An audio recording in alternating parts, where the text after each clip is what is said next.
তখনকার তুফাইল ইবনে আমর আদ-দুসি, দুস ওনার গোত্রের নাম। উনি যেহেতু বড় সাহিত্যিক এবং কবি ছিলেন, এবং সেই সময়ে কবি সাহিত্যিকদের অনেক কদর ছিল।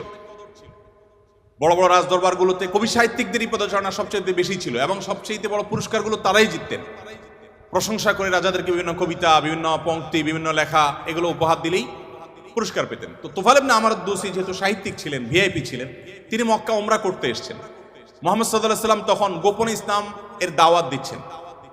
মক্কায় আসার পর তার বন্ধু বান্ধব যারা মক্কায় ছিলেন কবি সাহিত্যিক, তারা বললেন, দেখো আমাদের এখানে তো একটা লোক, তার কথা শুনলেই মানুষ তার জাদুতে আক্রান্ত হয়ে যায়, বাপদার ধর্ম ছেড়ে দেয়।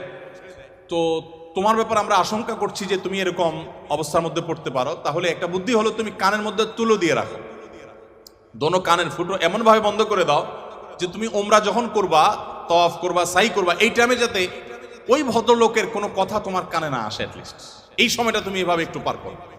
তিনি তাদের পরামর্শ অনুযায়ী দোনো কান বন্ধ করে ফেললেন, এবং তিনি ওইভাবে কিন্তু ওমরার কাজ শেষ করলেন। একটা পর্যায়ে তার মনে হলো যে আমি এত বড় সাহিত্যিক মানুষ, বুদ্ধিজীবী মানুষ, পড়াশোনা করা মানুষ, একটা মানুষ কথা বলবে আর আমি গলে যাব, ভুলভাল বললেও আমি সেটা মেনে নিব, আমি তো এত অর্বাচীন না, আমাকে এত ভয় কেন পেতে হবে। তিনি কানের তুলো খুলে ফেলে দিলেন, এবং এরপর তিনি হারামের কোন এক জায়গা থেকে কোরআনের কিছু আয়াতের অংশ বিশেষ তার কানে আসলো। আসার পর তিনি সাহিত্যিক মানুষ, বুঝলেন যে এটা তো এই মানের